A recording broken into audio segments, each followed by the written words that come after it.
ഒമാനിലെ മസ്കറ്റിൽ വെടിവെപ്പിൽ 4 പേർ കൊല്ലപ്പെട്ടതായി വിവരം. വാദി അൽ കബീറിൽ ഒരു പള്ളിക്ക് സമീപമാണ് വെടിവെപ്പുണ്ടായത്. ആക്രമണത്തിൽ ഒട്ടേറെ പേർക്ക് പരിക്കേറ്റിട്ടുണ്ടെന്ന് റോയൽ ഒമാൻ പോലീസ് അറിയിച്ചു. വിവരങ്ങളുമായി ജമാൽ ഞങ്ങളുടെ പ്രതിനിധി ചേരുന്നു. ജമാലുദ്ദീൻ, എന്തൊക്കെയാണ് ഒമാൻ റോയൽ പോലീസ് അറിയിക്കുന്നത്?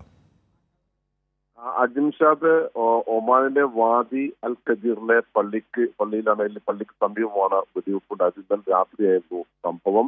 നിരവധി പേർക്ക് പരിക്കേറ്റു. 4 പേർ ഇതുവരെ മരിച്ചതായാണ് ഒമാൻ റോയൽ പോലീസ് അറിയിച്ചിട്ടുള്ളത്.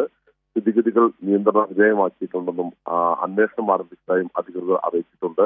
എന്നാൽ ഇത് സംബന്ധിച്ച കൂടുതൽ വിവരങ്ങൾ അധികൃതർ പുറത്തുവിട്ടിട്ടില്ല. ഏതു തരത്തിലുള്ള ആക്രമണമാണ്, തീവ്രവാദി ആക്രമണമാണോ അല്ലെങ്കിൽ മറ്റേത് തരത്തിലുള്ള സംഘർഷത്തിന്റെ ഭാഗമാണോ എന്ന് വ്യക്തമാക്കിയിട്ടില്ല. കൊല്ലപ്പെട്ട 4 പേർ ഒമാനി പൗരന്മാരാണോ? എന്തായാലും ഇന്ത്യക്കാരോ മറ്റോ ഇല്ല, ഒമാനി പൗരന്മാർ തന്നെയാണ് എന്നാണ് ലഭിക്കുന്ന വിവരം. മറ്റൊന്ന്, ഇത് സുന്നി ഷിയ തർക്കത്തിന്റെ ഭാഗമാണ് എന്ന സൂചനയും ലഭിക്കുന്നുണ്ട്. പക്ഷെ ഇതും സംബന്ധിച്ച ഔദ്യോഗികമായ വിവരങ്ങളൊന്നും അധികൃതർ അല്ലെങ്കിൽ പോലീസ് അറിയിച്ചിട്ടില്ല. ലഭിക്കുന്ന വിവരമനുസരിച്ച് 4 പേരാണ് കൊല്ലപ്പെട്ടുള്ളത്. നിരവധി പേർക്ക് പരിക്കും ഉണ്ടായിട്ടുണ്ട്. അജിംഷാദ്, ശരി, സുന്നി ഷിയ തർക്കമാണ് പിന്നിലെന്നാണ് സൂചനകൾ ലഭിക്കുന്നത്. എന്തായാലും 4 പേർ കൊല്ലപ്പെട്ടിട്ടുണ്ട്. ഇന്ത്യക്കാരില്ല എന്നാണ് പ്രാഥമികമായും അറിയാനാകുന്നത്. ഒമാനിലെ പള്ളിക്ക് സമീപമാണ് വെടിവെപ്പുണ്ടായതിൻ്റെ വിവരങ്ങളാണ് ജമാലുദ്ദീൻ ദൃശ്യങ്ങൾക്കൊപ്പം വിവരങ്ങൾ നൽകിയത്.